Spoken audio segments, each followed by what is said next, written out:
எஜமானுக்கு சொந்தமான மயானம் எங்கே இருக்கிறது தெரியவில்லை. அதோ ஒரு வெளிச்சம் தெரிகிறது. அதுதான் எஜமானுக்கு சொந்தமான மயானமாக இருக்கலாம் என்று நினைக்கின்றேன். அதன் பாதைபோர் இடத்தில்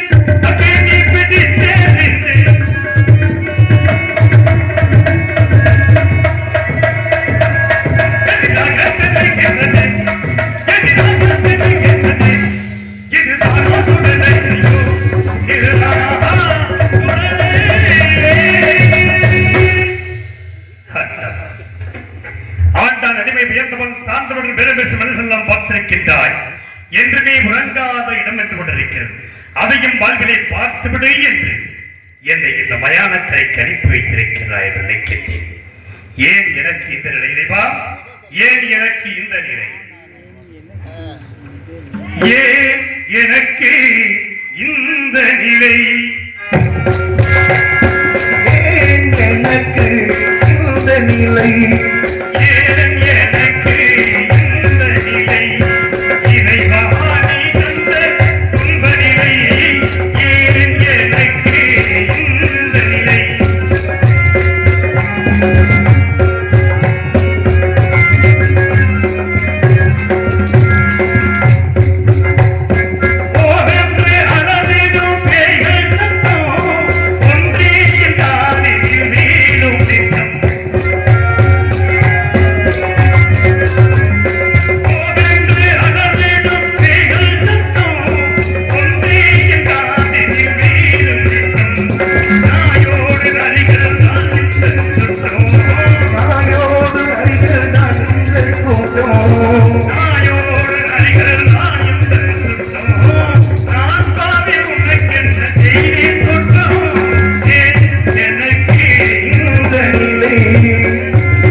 தாயா ஒவ்வொரு மனிதனும் உற்பத்தியாக விடும் ஒரு சான் இடத்துக்குள்ள உள்ளங்கையே அகலத்திலே படுத்திருந்தேன் 10 மாதம் பயணமென்ன தூக்கத்திலே உல்லாசமான வீடு ஒரு மனிதன் வாழும் கூடு உல்லாசமான வீடு ஒரு மனிதன் வாழும் கூடு ஒரு சான் உள்ளங்கையே அகலத்திலே படுத்திருந்து 10 மாதம் பயணமென்ன தூக்கத்திலே உல்லாசமான வீடு ஒரு மனிதன் வாழும் கூடு உல்லாசமான வீடு ஒரு மனிதன் வாழும் கூடு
7 எழுத்தும் பாராமல் இப்படியே இருந்தால் என்ன செய்ய முடியும் இறைவா? என்ன செய்வது? எங்கே நிம்மதி? எங்கே நிம்மதி? எங்கே நிம்மதி? எங்கே நிம்மதி? அங்கே எனக்கோரிடம் வேண்டும். அங்கே எனக்கோரிடம் வேண்டும். எங்கே நிம்மதி? எங்கே நிம்மதி? அங்கே எனக்கோரிடம் வேண்டும்.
நிம்மதி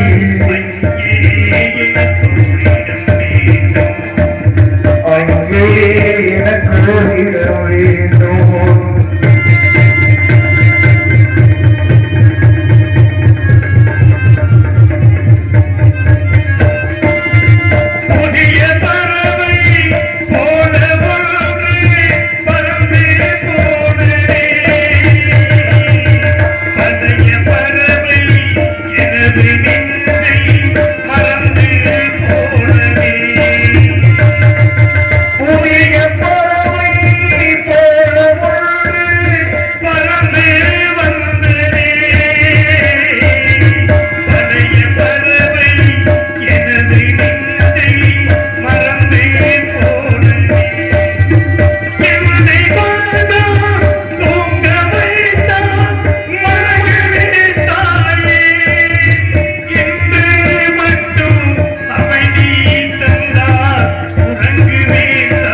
எனக்கு இட வேண்டும்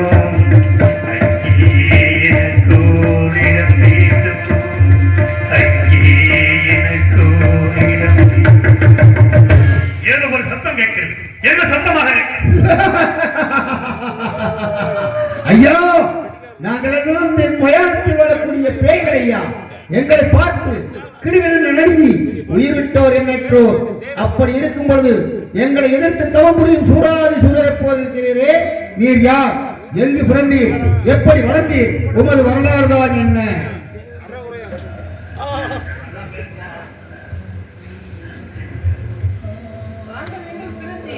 ஐயா,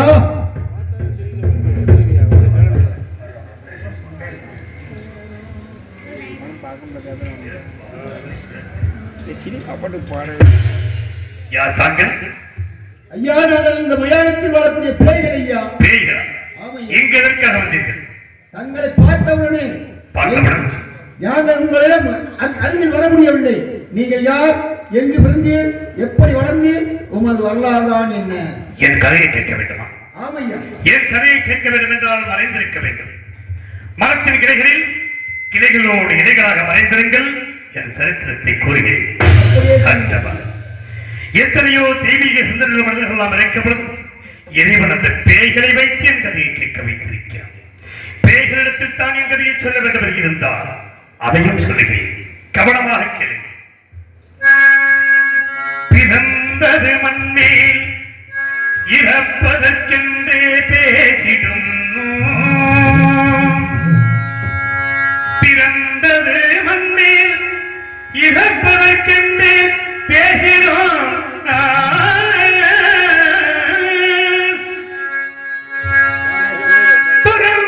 சுகமும் துக்கத்துக்கு சொல்லும் கண்டேன். கரந்தனை கூப்பி சுடலையை காக்க கனிவு கொண்டே பரந்தந்து வாழ்த்திட சிவமே உன் பாதமே சரண் புகுந்தே. பாதமே சரண் புகுந்தே. யார் போய் சொல்லுவார்? யார் போய் சொல்லுவார்? யார் போய் சொல்லுவார்? இந்த ஏழை வருந்தும் ஏழை அற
இதுதான் நீ செய்த தர்மமா?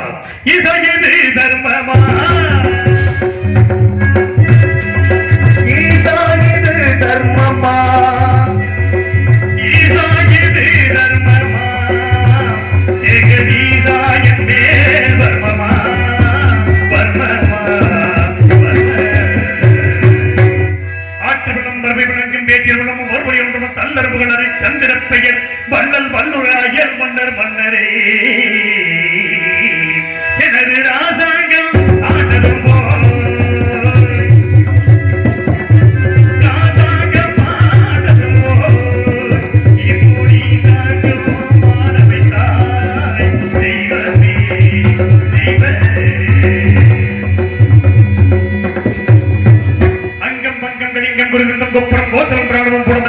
கொல்லம் மேற்பாளம் நடனம் எங்கிலம் ஏகையம் கேரளம் பல்லவம் சிந்தசீனம் சோழகம் திராவிடமும் திருவமும் சுந்தரமும் தீர்க்கமும் சோழையபுரம் அங்காளம் சிங்களம் கம்பீரம் பிராதகம் மாடபுரம் பொங்காசம் மலையாளம் காம்போசம் காந்தாரம் பாண்டியம் பாஞ்சாலம் கடாரம் வடபிரதேசம் தென்பிரதேசம் மந்தமகந்தம் அயோத்தி என்ற நாட்டை நான் ஆண்டது போய் நாட்டை நான் ஆண்டது போய் நாட்டை நான் ஆண்டது போய் ஒரு நாட்டைக்கு ஆள வைத்தாய் தெய்வத்தே தெய்வ ஆதிக்கத்தக்கவன் சுவரணியானவனந்து சுவரணியானவன் தனக்கு மகப்பிரவாதத்திற்கு அவரை சேர்த்து 27 பெண்களை பெற்றெடுத்து 27 பெண்களுக்கும் அசிவனி பரணி கிருத்திகை சந்திரமாதரை புனர்பூசம் பூசம் ஆயிரம் மகம் புறபுத்திரம் அஸ்தம் சித்திரை சுபாதி அனுசம் கேட்டை மூலம் புராணபுத்திரம் திருமணம் வைட்டம் சதயம் புறத்தாரி உத்திரட்டாதி ரேவதி என்று 27 பெண்களுக்கு அமைத்து நான் ஒரு வேலையும் பொழுது வண்ணமாக வளர்த்து பெண்களுக்கு தக்க பருவம் வந்தவுடனே 16 கலையுடைய சந்திரனை இழைத்து 27 மாதங்களையும் மனம் செய்து கொடுத்து ஏகபோகமாக இல்லறம் சக்கரவர்த்தி என்று சந்திர மண்டலம் அனுப்பி வைத்தார். சந்திரன் தனது இருப்பிடம் சென்றவுடனே அழகிலே சிறந்த ரோகிணியில் மாத்திரம் இன்புட்டு வாழ்ந்ததனால் மற்ற 26 மாதங்களும் மனம் வருந்தி தந்தையாகிய தக்கனத்தில் வந்த மறைகிறார். தக்கனுக்கு கோபம் வந்து அப்படியா செய்தார். இப்பொழுது அவரது பூரா கலைகளும் ஈனமாக போகட்டும் என்று சபமிட்டார். சாபமிட்டபடி சந்திரன் சோரச கலைகள் அத்தனையும் இழந்து இருளில் மூழ்கினார். இருள்வதை கண்ட மாதங்கள் மனம் வருந்தி தந்தையாகிய தக்கத்தில் வந்து என் நாயகனுக்கு வந்த விபத்துகளை போக்குங்கள் என்று சொல்ல மக்கள் மீது இரக்கம் கொண்டு மீண்டும் சந்திரனை அழைத்து ஒரு பக்கம் கலைகள் தேயவும் மறுபக்கம் கலைகள் வளரவும் என்று சாப விமோச்சனம் கொடுத்து சந்திர மண்டலம் அனுப்பி வைத்தார். சாபமிட்ட காரணத்தினால் பூலோகத்தில் 12 ஆண்டுகள் மறையில்லாமல் வெப்பம் அதிகரித்து சந்திர மண்டலத்தை அளாவ சந்திரன் சகிக்காது எங்கும் நீரான ஜலம் இல்லாததால் தன் பத்திரிமார்களை 27 வைத்து பூலோகம் வந்தார். பூலோகத்தில் கவதமரிசிகள் நீராடக்கூடிய திருக்குளத்தில் ஜலம் நிறைந்திருப்பதை பார்த்து தானம் மாதர்களும் நீராடி சந்திர மண்டலம் சென்றார்கள். மறுநாள் காலையில் கவலமான திருக்குளத்திற்கு வந்து பார்க்கும் பொழுது அங்கே கனிந்த புஷ்பங்களும் உதிர்ந்த ரோமங்களும் நீர் அழித்து மஞ்சள் நிறமாக இருப்பதை பார்த்து கோபமுற்று இந்த திருக்குளத்தில் யாரோ நீராடி சென்றிருக்கிறார்கள். இது என்ன என்று இந்த திருக்குளத்தில் ஆண்கள் நீராடினால் பெண்களாகவும் பெண்கள் நீராடினால் ஆண்களாகவும் போக்கிறது என்று சாபமிட்டார். சாபத்தை அறியாத சந்திரன் மறுநாள் காலையில் பத்திரிமார்கள் 27 வைத்து வந்து அந்த குளத்தின் கரையில் நிறுத்திவிட்டு முதலில் தான் மட்டும் இறங்கி நீராடி மூழ்கி எழுந்தார். மூழ்கி எழுந்த சந்திரன் அழகிய பெண்ணுருவாக மாறி கரைக்கு வர பெண்கள் கண்டு மனம் வருந்தி ஸ்ரீமன் நாராயண நோக்கி தபம் செய்ய தபத்திற்கு மகாவிஷ்ணுவார் வந்து பெண்ணுருவாய் என்ற சந்திரனை பார்த்து அவரிடத்தில் கொஞ்சி பேசி மறைமுகமான சோலை வளர்த்து அழைத்து போய் கூட மகா பாதகனாகிய நான் பிறந்தே குழந்தையாகி என்னை தலைகளை கடத்திவிட்டு பெண்ணுருவாய் என்ற சந்திரனை மீண்டும் திருக்குளத்தில் மூழ்கும்படி செய்து சுய உறவை கொடுத்து சந்திர மண்டலம் அனுப்பி வைத்தார். அந்த வனத்திலே வசிக்கின்ற கௌதமர்களைத்து குழந்தையாகி என்னை கொடுத்து இவன் மகா சத்தியவந்தன் தந்தாரம் என்று பிரதாரம் சிக்க மாட்டான், மெய்யன்றி பொய் சொல்ல மாட்டான், 56 தேசத்தையும் ஆடுகின்ற சக்கரவர்த்தியாக வருவான், திருச்செங்கிராசன் வேட்டைக்கு வருவான், அவனிடத்தில் இவனை கொடு என்று உத்தரவு செய்து இவன் அறியாகி எனக்கும் சந்திரனுக்கும் பிறந்தபடியினால் இவனுக்கு அரிச்சந்திரன் என்று பெயரிட்டு அழைக்கும்படி சொல்லி சென்ற பேதையும் நான் இழந்தேன்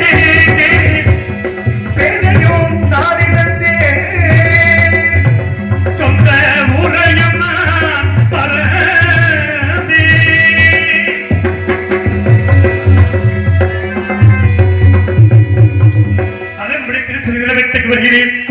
என்னை கொடுக்க நான் ஒரு மேனியும் பொழுது வண்ணமாக வளர்த்து எனக்கு தக்க வரும் வந்தவுடனே 56 தேசத்தையும் மகுடாபிஷேகம் செய்து வைத்து என்னை வளர்த்த எனது வளர்ப்பு தந்தையை திருச்செங்குவும் சொர்க்க பதவி அடைந்தார்.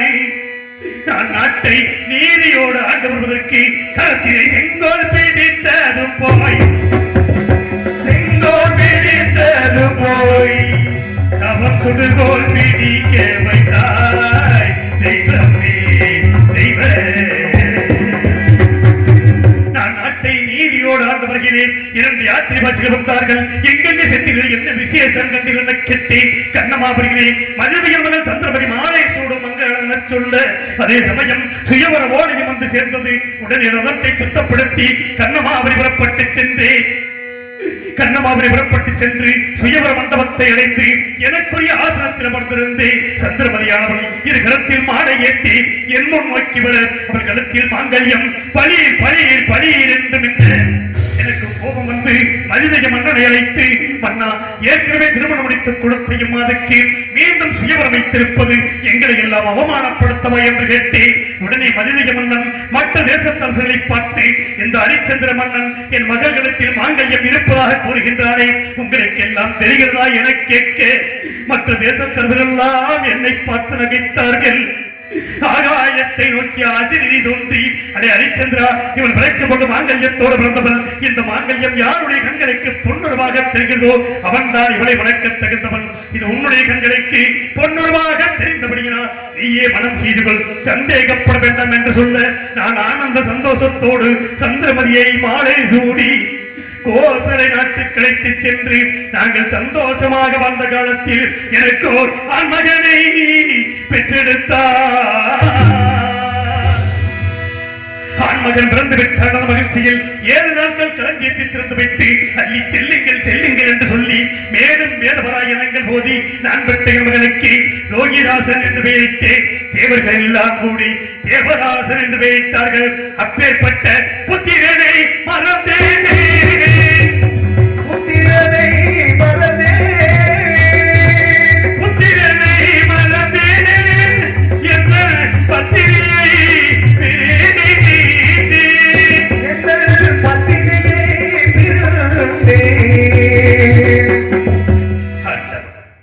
ஆதியிலும் அடிமைகள், ஜாதியிலும் அடிமைகள், பாதி நாளில் அடிமையாகி மயானத்தில் வந்து பரிதவிக்கும் முடிவை கொடுத்து விட்டாய் இறைவா. ஆதியிலும் அடிமையல்ல, ஜாதியிலும் அடிமையல்ல, ஆதியிலும் அடிமையல்ல, ஜாதியிலும் அடிமையல்ல, ஆதியில் அடிமையாகி நான் என்ன செய்வேன், ஆதியில் அடிமையாகி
இந்த மயானத்திலே வந்தவுடன் எனது நண்பன் சத்தியகீர்த்தியை மறந்துவிட்டேன்.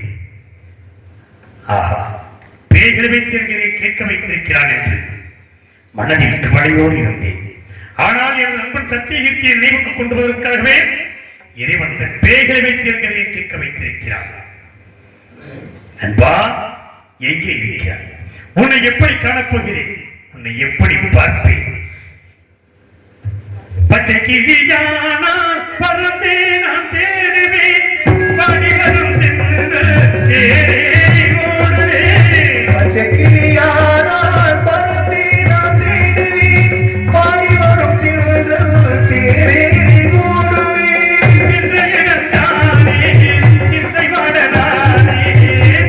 இடம் யாரே சிந்தை வாடலானே, செய்தி சொல்ல யாரும் தூது சொல்லக்காரே, கண்களே இரண்டும் என்று உன்னை கண்டு பேசும் காலமோ இனிமே நம்மை உண்மை கொண்டு சேர்த்துவோம். கண்கள் இரண்டும் இருந்து உம்மை கண்டு பேசும்.